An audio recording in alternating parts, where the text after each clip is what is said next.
Para saudara dan saudari yang Tuhan cintai, selamat pagi dan selamat bertemu lagi dalam renungan harian dari Paroki Santo Fransiskus Assisi Apio, edisi hari Selasa, tanggal 14 Mei 2024, dalam masa Paskah yang ketujuh. Hari ini Gereja Semesta merayakan pesta Santo Matias Rasul.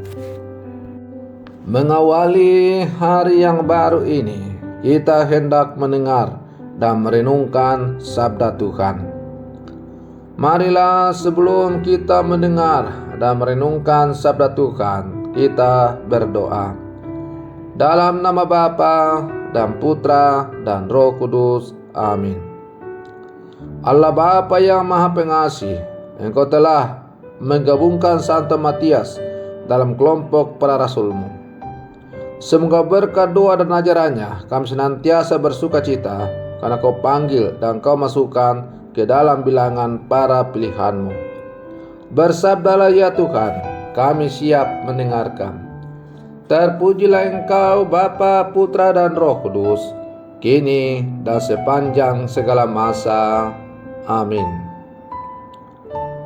Para saudara dan saudari yang Tuhan cintai, sabda Tuhan yang hendak kita dengar dan kita renungkan untuk mengawali hari yang baru ini diambil dari Injil Yohanes pasal 15 ayat 9 sampai 17. Tuhan bersamamu. Inilah Injil suci menurut Yohanes. Pada perjamuan malam terakhir, Yesus bersabda kepada murid-muridnya, seperti Bapa telah mengasihi aku, demikian juga aku telah mengasihi kamu. Tinggallah dalam kasihku itu. Jikalau kamu menuruti perintahku, kamu akan tinggal dalam kasihku, seperti aku menuruti perintah Bapakku dan tinggal dalam kasihnya. Semuanya itu katakan kepadamu, supaya sukacitaku ada dalam kamu dan sukacitamu menjadi penuh. Inilah perintahku, yaitu supaya kamu saling mengasihi seperti aku telah mengasihi kamu. Tidak ada kasih yang lebih besar daripada kasih seorang yang memberikan nyawanya untuk sahabat-sahabatnya. Kamu adalah sahabatku jikalau kamu berbuat apa yang kuperintahkan kepadamu. Aku tidak lagi menyebut kamu hamba, sebab hamba tidak tahu apa yang diperbuat tuannya. Tetapi aku menyebut kamu sahabat, karena aku telah memberitahukan kepadamu segala sesuatu yang telah kudengar dari Bapakku. Bukan kamu yang memilih aku, tetapi akulah yang memilih kamu. Aku telah menetapkan kamu supaya kamu pergi dan menghasilkan buah, dan buahmu itu tetap, supaya apa yang kamu minta kepada Bapa dalam namaku diberikannya kepadamu. Inilah perintahku kepadamu, kasihilah seorang akan yang lain. Demikianlah sabda Tuhan. Para saudara dan saudari yang Tuhan cintai, hari ini kita merayakan pesta Santo Matias Rasul. Dia terpilih menjadi rasul menggantikan posisi Yudas dan menerima jabatan pelayanan dan kerasulan. Di tengah dunia saat ini sangat sulit ditemukan orang-orang seperti Santo Matias, rasul yang merelakan diri untuk tugas pelayanan.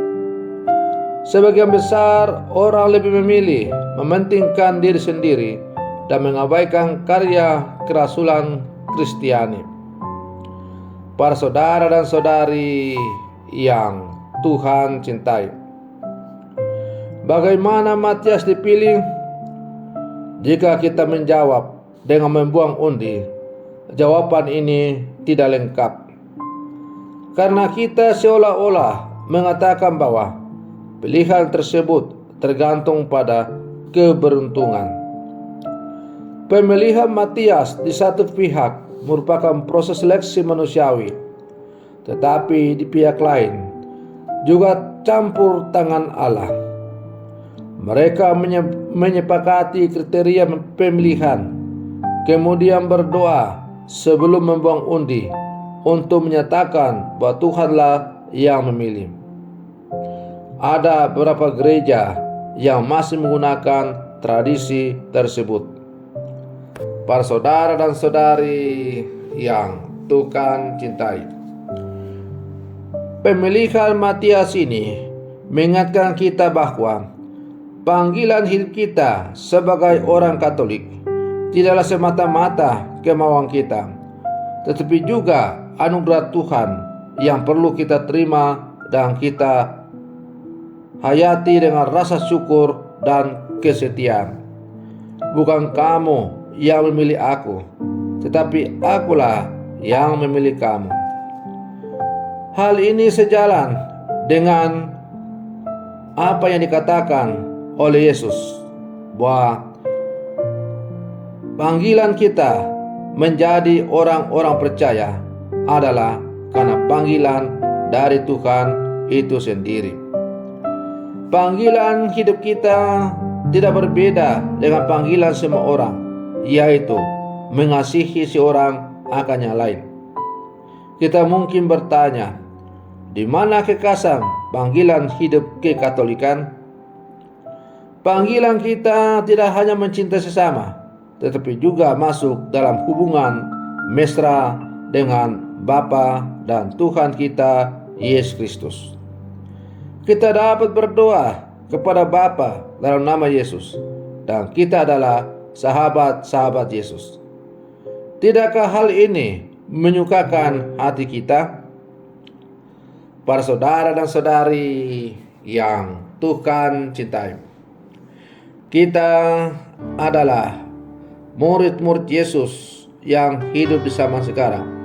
Kita juga telah dipilih dan dipanggil menjadi murid Yesus.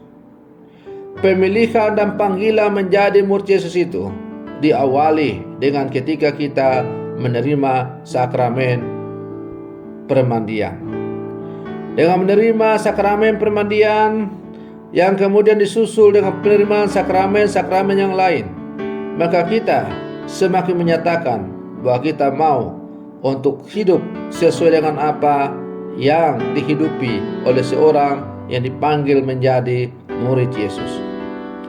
Para saudara dan saudari yang Tuhan cintai, inti dari semua sakramen yang kita terima itu adalah bahwa kita dipanggil untuk saling setia satu sama lain, setia kepada Allah, dan menjalankan segala sesuatu yang diajarkan oleh Tuhan dalam seluruh kehidupan kita.